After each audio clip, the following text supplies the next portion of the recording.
Hey gang, welcome to episode 6 of Comic Talk, the newest and best hope for the continuation of the nerd gene pool. Today, we're discussing one of our all-time favorite characters. You know who, bub. That's right, the Berserker Man himself, Wolverine. So, let's do it!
Before we get started today, again, I have to do it every Wednesday. Here are the newest and best comics that arrive on your comic shelves today.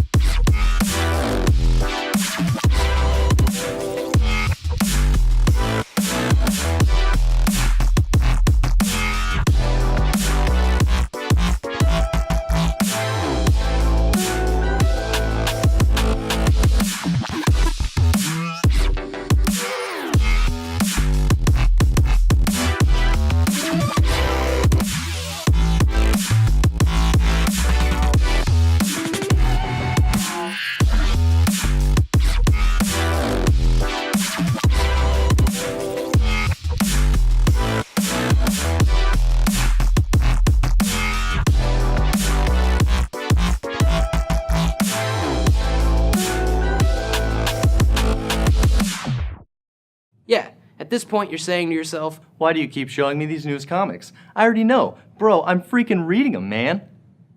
Well, I have to. It's my duty.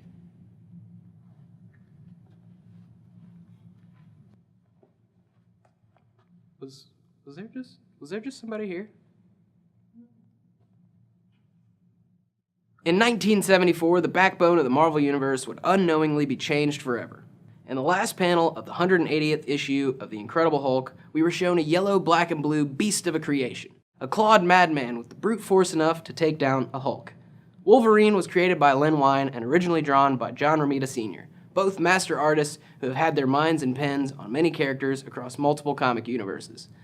From 1974 on, Wolverine would go to star in multiple comic books, starting with the X-Men, moving on to Alpha Flight, and ending with the current run of books like Wolverine and the X-Men, Savage Wolverine, and the self-titled Wolverine comic line.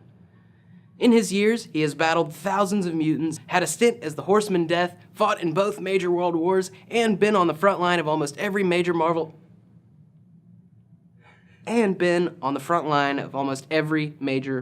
event. So, it came as a massive surprise to Logan fans when it was revealed that this year, in approximately 3 weeks, we will lose one of our most beloved of characters. That's right, Wolverine is set to take his final rest starting September 3rd in a comic line written by Charles Soule and drawn by Steve McNiven, titled Death of Wolverine. It's really important for me to mention that over Logan's entire lifetime in the Marvel Universe, he has died or been on the verge of death multiple times, many times being saved by the hands of the villains trying to dismember him. Their real intentions were to manipulate Wolverine to do their own bidding, sometimes force or persuade him to do things that would ultimately, in the future, shape him into the character that we love today. But for Logan's final chapter in the Marvel Universe, Soule says that it will be a reflective chapter on the harsh history and life that is the Wolverine. Left without his mutant healing factor, we will be shown flashbacks into the Weapon X days and forward, while Logan battles it out to the end with some of his fiercest rivals. Soule hopes that through doing so, as readers, we will be able to righteously and honorably release our favored Wolvie to his final rest. Before we continue on this journey into Wolverine, let's take a word from our major sponsor.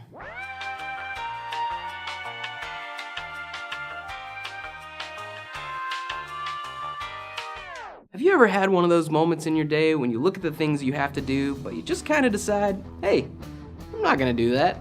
Sometimes the biggest problem isn't that you don't want to do that certain thing. The biggest problem actually is that you don't have anything else to do. Well, if you are one of those people and that actually made sense to you, come to Mid-South Hobbies and Games, located at the Cloverleaf Shopping Center in Memphis, Tennessee. We have absolutely everything you would ever need to fill your spare time.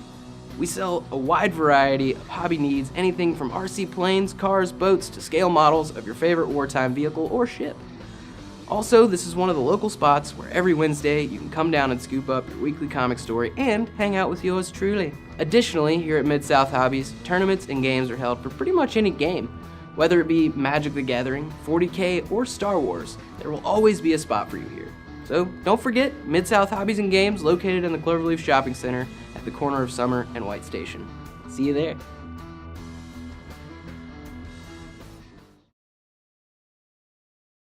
In my opinion, it seems very hard for comic companies to write off a favorite character as officially dead, ever.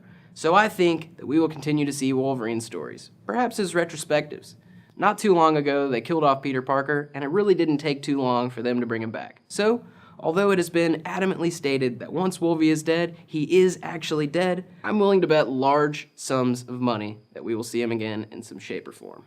Death of Wolverine weighs in at a whopping 56 pages, which is mighty impressive if I do say so myself. Once you've finished the first amazing issue, you'll be able to dive deep down into the special behind-the-scenes look at the decisions made on this massive event in Marvel history. Also, each issue will come with a special edition etched foil cover, which is super sweet. I should let you know, it's really important to inform both the already initiated and the uninitiated comic fan on what new adventures await them at their closest comic shop. Though the delivery method has changed over 6 episodes, the intention and spirit are still very much the same, to inform. So if any of the books I've talked about over today's episode, or even episodes from the past, please do not hesitate to go out, support your local comic nerd, and get started or continue on your journey into imagination. And finally, thank you again for watching. My name is Nick Hine, and this has been Comic Talk.